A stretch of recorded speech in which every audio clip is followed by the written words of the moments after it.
नमस्कार। दोपहर समाचार में आपका स्वागत है।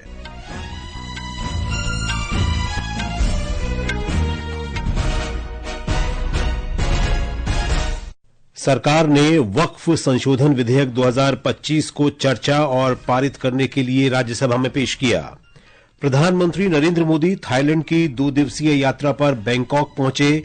छठे बिम्स्टेक शिखर सम्मेलन में शामिल होंगे और थाईलैंड के प्रधानमंत्री पेटोंगटान शिनवातो के साथ वार्ता करेंगे। सर्वोच्च न्यायालय ने अनियमितताओं और भ्रष्टाचार का हवाला देते हुए पश्चिम बंगाल सरकार द्वारा नियुक्त 25,000 से अधिक शिक्षकों को बर्खास्त किया। केंद्रीय मंत्री पंकज चौधरी ने कहा, भारत अमेरिका के 26% शुल्क लगाने के प्रभाव का विश्लेषण और आकलन करेगा।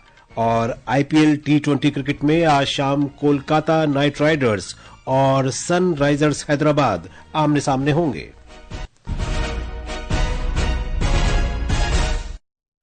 दोपहर समाचार के साथ मैं विशाल शर्मा। राज्यसभा में आज वक्फ संशोधन विधेयक 2025 को विचार और पारित करने के लिए पेश किया गया। विधेयक पेश करते हुए अल्पसंख्यक कार्य मंत्री किरेन रिजिजू ने कहा कि इस कानून का उद्देश्य संपत्ति प्रबंधन में पारदर्शिता बढ़ाकर वक्फ बोर्डों और स्थानीय अधिकारियों के बीच समन्वय को सुव्यवस्थित करना और हितधारकों के अधिकारों की रक्षा कर शासन में सुधार करना है। हम चाहते हैं कि सबको डिसीजन मेकिंग का बॉडी में जगह मिलना चाहिए, इसलिए सबको एम्पावरमेंट कर रहे हैं। एफिशिएंसी को हम इंक्रीज करने के लिए टेक्नोलॉजी का इस्तेमाल करने का भरपूर इसमें प्रावधान किया गया है।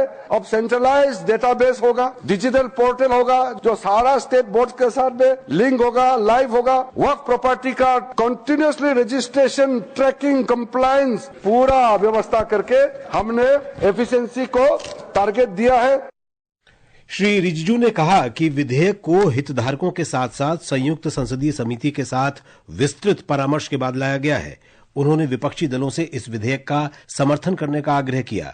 श्री रिजिजू ने विपक्ष के आरोपों को खारिज करते हुए कहा कि वक्फ का लाभ सिर्फ मुस्लिमों को ही मिल सकता है और ये सही नहीं है कि कोई गैर मुस्लिम वक्फ संपत्तियों के प्रबंधन में हस्तक्षेप करे।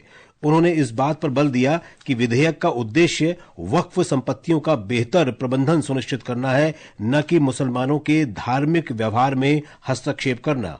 वक्फ एक्ट के अंदर में ये पूरा छूट दिया गया है। अगर आप वक्फ बोर्ड के माध्यम से चलाना चाहते हैं, आपको पूरा इसके लिए इजाजत है। तो चैरिटी कमिश्नर जितना ट्रस्ट प्रॉपर्टीज को देखते हैं, निगरानी करते हैं, व्यवस्था को चेक करता है, उसी प्रकार से वक्फ बोर्ड जो है वक्फ प्रॉपर्टी को सही तरीके से चला रहा है कि नहीं, ये निगरानी करने के लिए वक्फ बोर्ड बनाया गया है। वो वक्फ प्रॉपर्टी को चलाने के लिए नहीं है। केंद्रीय मंत्री ने बताया कि वक्फ बोर्ड में मुस्लिमों के सभी विभिन्न संप्रदायों और महिलाओं का प्रतिनिधित्व होगा ताकि इसे समावेशी बनाया जा सके। लोकसभा ने कल रात वक्फ संशोधन विधेयक 2025 पारित कर दिया। और अब चलते हैं सीधे राज्यसभा, जहां इस समय वक्फ संशोधन विधेयक पर चर्चा हो रही है। और यहाँ जो लिखा हुआ 20 मिनट 20 से 25 हुआ, आपकी पार्टी का समय जाएगा, आपकी पार्टी का समय जाएगा। बोले आप मेरे पार्टी के समय में दे दो, 2 मिनट में और खत्म करें प्लीज। मैं बोल रहा हूँ 2 मिनट में पार्टी के समय में 3 मिनट, 2 मिनट में और खत्म करें। सर, ये 123 एकर्स, 123 प्रॉपर्टीज जो बिल्कुल रिलीजियस प्रॉपर्टीज है। ये लेफ्टिनेंट दिल्ली जब बना रहे थे, न्यू दिल्ली जब बना रहे थे 1910 में, अंग्रेज गवर्नमेंट ने पूरा का पूरा ये एरिया अक्वायर किया था। जब मुसलमान जाके उनके मिले, वो बोले कि ये 123 प्रॉपर्टीज वक्फ के पास ही रहेंगे, पोजीशन उनके पास ही रहेगा, बट गवर्नमेंट का नाम रहेगा जब तक ये सिटी नहीं बन जाती। बनने के बाद उन्होंने दोबारा वापस उसको वक्फ को दिया था। आज भी, जब से लेके आज भी 123 प्रॉपर्टीज ये पोजीशन वक्फ में ही है, बिल्कुल वक्फ में ही है।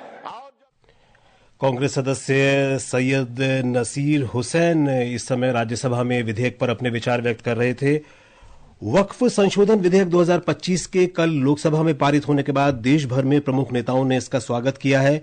कानून क्षेत्र से लेकर प्रबुद्ध समूहों के विशेषज्ञों ने इसका समर्थन करते हुए कहा है कि ये विधेयक भ्रष्टाचार के कथित मामलों, कुप्रशासन और न्यायिक निगरानी के अभाव के कारण केंद्र और राज्य वक्फ बोर्डों को हो रही परेशानी का समाधान करेगा।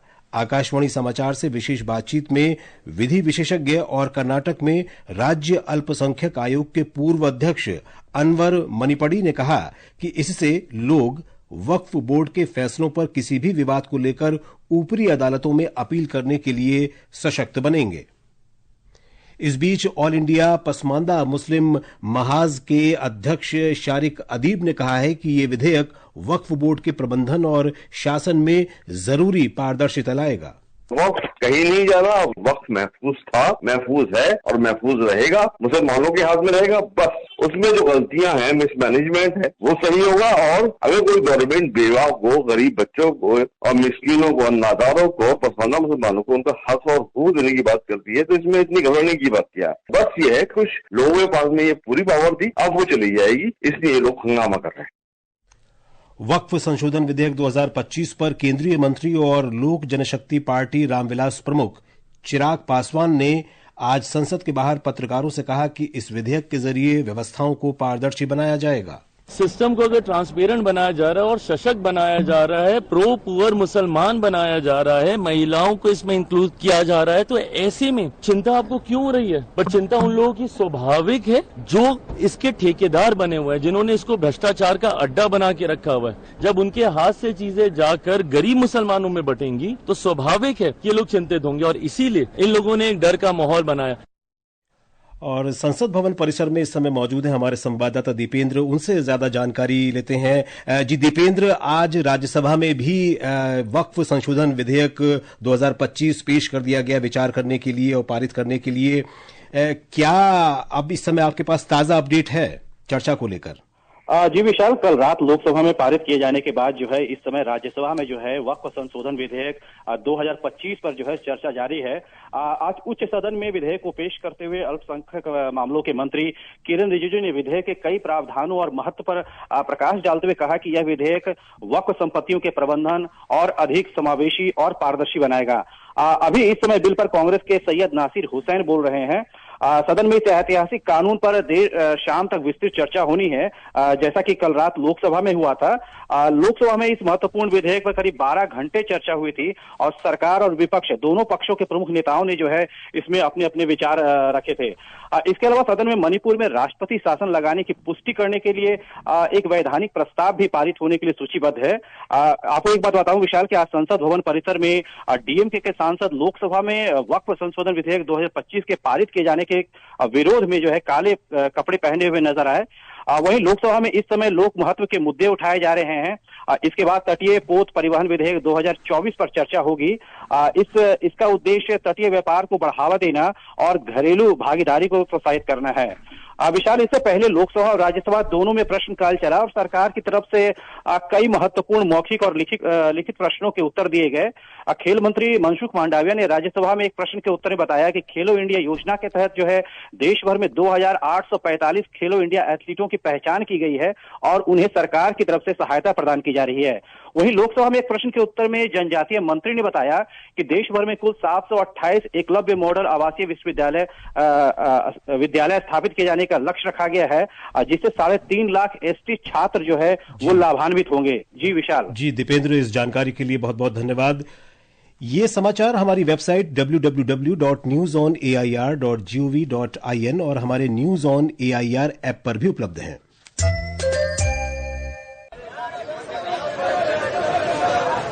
सिर्फ 2 बोतल तेल? आप तो हर महीने 3 बोतल तेल लेती हैं शीला जी। हाँ, लेकिन अब हर महीने 10% कम तेल का उपयोग करना है। वो क्यों? क्योंकि अगर ओबेसिटी को रखना है दूर तो 10% कम तेल खाएं, जैसा कि हमारे प्रधानमंत्री जी भी कहते हैं। एक फिट और हेल्दी नेशन बनने के लिए हमें ओबेसिटी की समस्या से निपटना ही होगा। एक तरीका मैंने सुझाया था, खाने के तेल में 10% की कमी करना। कम तेल में बड़ी बात, सेहत रहे दिन और रात। दोपहर समाचार में आपका फिर स्वागत है।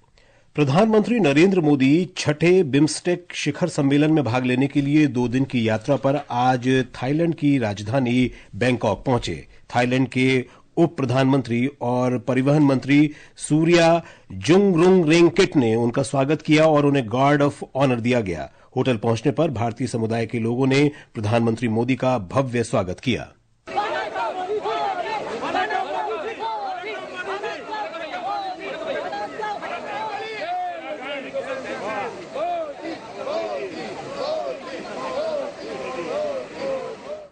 बैंकॉक पहुंचने पर श्री मोदी ने सोशल मीडिया पोस्ट में कहा कि वे आधिकारिक वार्ताओं में भाग लेने तथा भारत और थाईलैंड के बीच सहयोग मजबूत करने को इच्छुक हैं।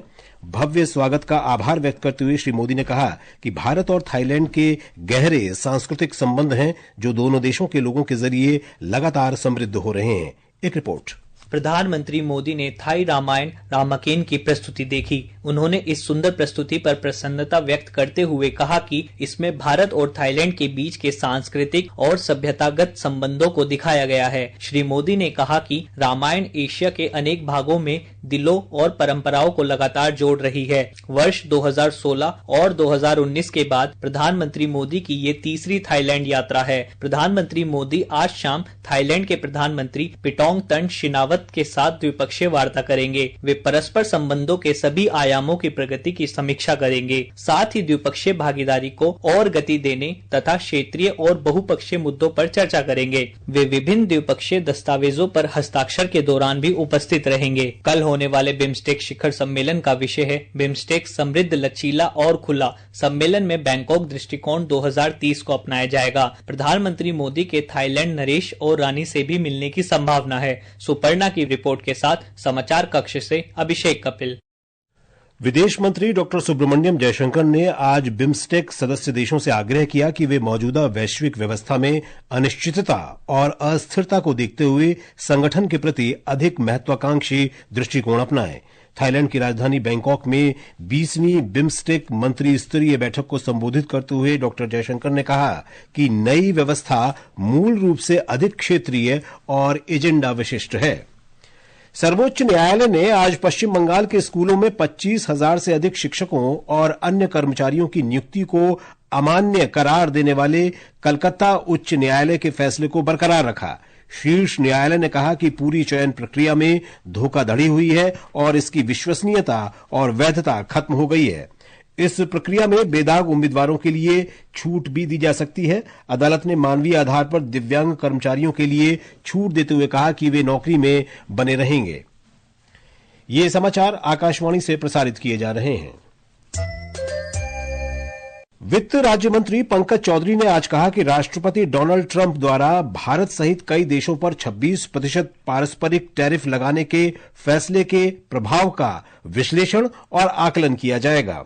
नई दिल्ली में प्रथम अंतर्राष्ट्रीय पेंशन अनुसंधान सम्मेलन के उद्घाटन सत्र में संवाददाताओं से बातचीत में वित्त राज्य मंत्री ने कहा कि सरकार इसके लिए उचित उपाय करेगी। देखिए, यूएस का काम है, उनका अमेरिका फर्स्ट है ट्रम्प साहब का, तो मोदी जी के लिए इंडिया फर्स्ट है। अब उसकी हम लोग समीक्षा करेंगे, फिर क्या उसका असर पड़ेगा, कैसे उससे निपटना देखा।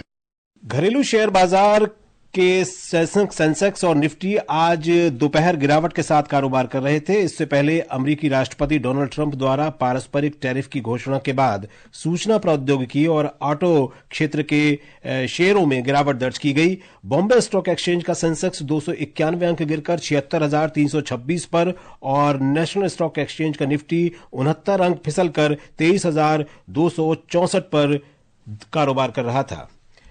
आईपीएल क्रिकेट में आज कोलकाता के ईडन गार्डन्स में सनराइजर्स हैदराबाद का मुकाबला मौजूदा चैंपियन कोलकाता नाइट राइडर्स से होगा। ये मैच शाम 7:30 बजे से खेला जाएगा।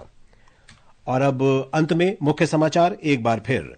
सरकार ने वक्फ संशोधन विधेयक 2025 को चर्चा और पारित करने के लिए राज्यसभा में पेश किया। प्रधानमंत्री नरेंद्र मोदी थाईलैंड की 2 दिवसीय यात्रा पर बैंकॉक पहुंचे। छठे बिम्स्टेक शिखर सम्मेलन में शामिल होंगे और थाईलैंड के प्रधानमंत्री पेटोंगतान शिनवाता के साथ वार्ता करेंगे।